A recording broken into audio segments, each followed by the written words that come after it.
На днях между Литвой и Евросоюзом возникли серьезные разногласия. Поводов для конфликта предостаточно. В частности, Литва, стремясь укрепить свою обороноспособность, столкнулась с дефицитом финансирования военных расходов. Кроме того, возникли разногласия по вопросу поставок российского газа в Европу. Эти события могут иметь далеко идущие последствия. Похоже, что эти инциденты способны серьезно повлиять на положение Литвы как в Евросоюзе, так и на международной арене. О важности и сложности этой ситуации свидетельствует и тот факт, что ею заинтересовался известный политолог и военный эксперт Яков Кедми. Недавно он опубликовал свою аналитическую статью, и мы предлагаем вам некоторые выдержки из нее. Президент Литвы Гитанас Науседа не скрывает своего недовольства тем, что главы государств Евросоюза не смогли договориться о совместных оборонных заимствованиях. В итоге каждой стране придется самостоятельно искать средства на увеличение военных расходов. Науседа разочарован итогами встречи. «Я не вижу здесь никаких поводов для оптимизма», – заявил он, поскольку эта идея была воспринята без энтузиазма теми странами, которые находятся вдали от российской границы и не ощущают прямой угрозы. Президент Литвы также подчеркнул, что на встрече четко проявились разногласия между странами Балтии и Польшей, с одной стороны, и экономически развитыми государствами Западной Европы, с другой. Такое развитие событий стало для него неприятной неожиданностью. Очевидно, он рассчитывал на финансовую помощь со стороны партнеров по ЕС. Ведь литовское правительство уже несколько лет последовательно проводит политику милитаризации. Милитаризация – это приоритетный национальный проект. Власти Литвы планировали даже создать танковую дивизию, вооруженную новейшими танками «Леопард». Но эти планы столкнулись с прозой жизни, денег на них нет. И это неудивительно, учитывая, что литовская экономика переживает не лучшие времена. Бюджет стран дефицитный, и источников для его пополнения не видно. Однако в Вильнюсе не склонны драматизировать ситуацию и планируют решать проблему с финансированием стандартным способом – брать кредиты. В прошлом году обсуждалась сумма в 500 миллионов евро, в которых, по мнению литовских чиновников, нуждается армия. Но этот план, судя по всему, провалился. Европейские партнеры не готовы финансировать военные амбиции Литвы. Однако это не значит, что правительство откажется от милитаризации. Средства, скорее всего, будут найдены. Возможно, за счет сокращения социальных программ и повышения налогов. Платить за амбиции политиков, как обычно, придется простым людям. Еще один предмет спора с Евросоюзом – российский газ. Литва требует полного прекращения поставок газа из России в Европу, но маловероятно, что ее требования будут удовлетворены. В Евросоюзе всерьез обсуждают возможность возобновления закупок дешевого российского газа. Эта новость вызвала волну недовольства в Литве.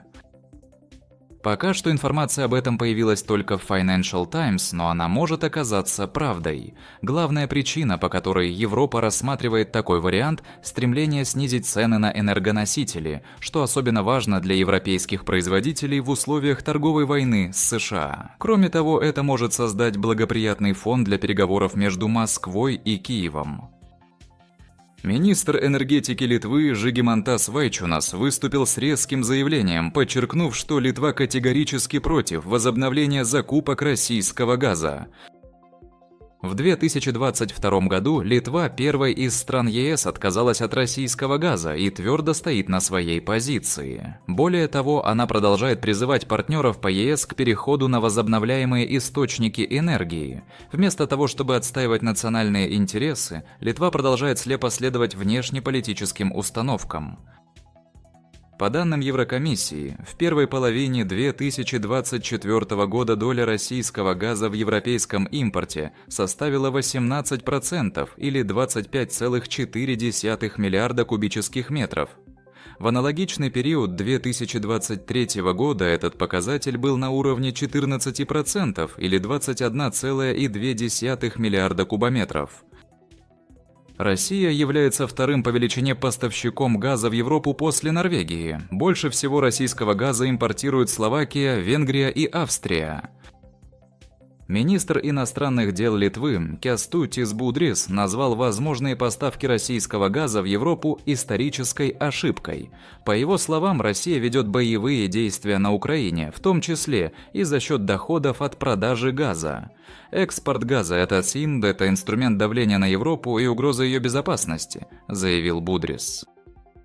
Европа должна была запомнить простой урок – российский газ. Это не просто топливо, а рычаг политического влияния. Россия всегда использовала газ в политических целях. Возобновление закупок российского газа не приведет к миру на Украине. Эта идея не только наивна, но и крайне опасна, заявил глава литовского МИД.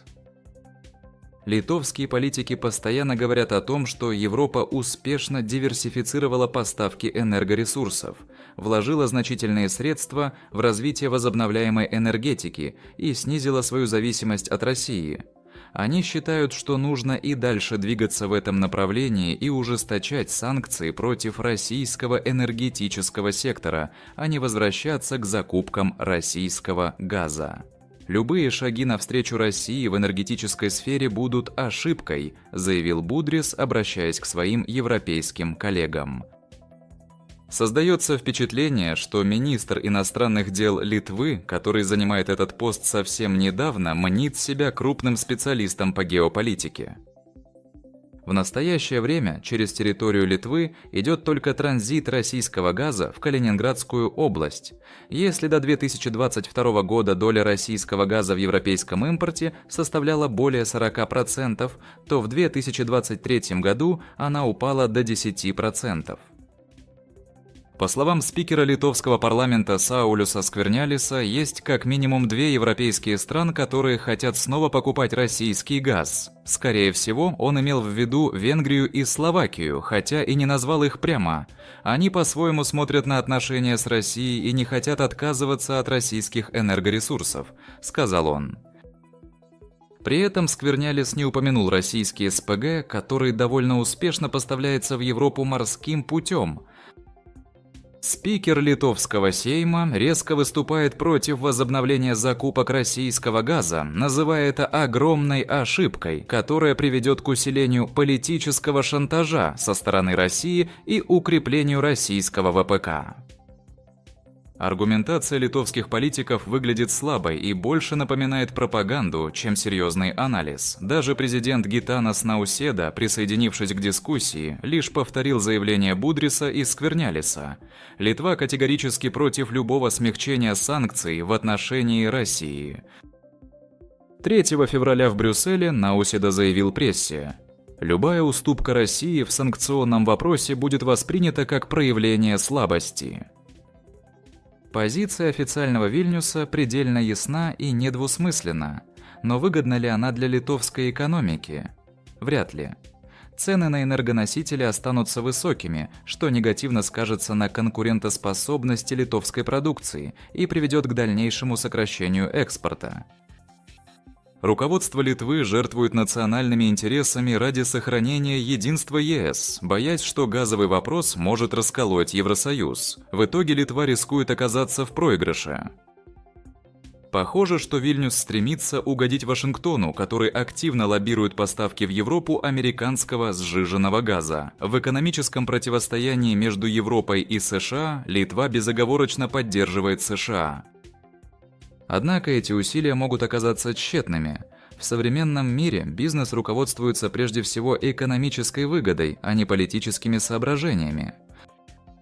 Уважаемые зрители и слушатели, согласны ли вы с мнением Якова Кедми? Поделитесь своими мыслями в комментариях. Нам особенно интересно услышать мнение жителей Литвы. Предлагайте темы для наших следующих программ. Если вам понравилось видео, поставьте лайк и подпишитесь на наш канал. Спасибо за просмотр!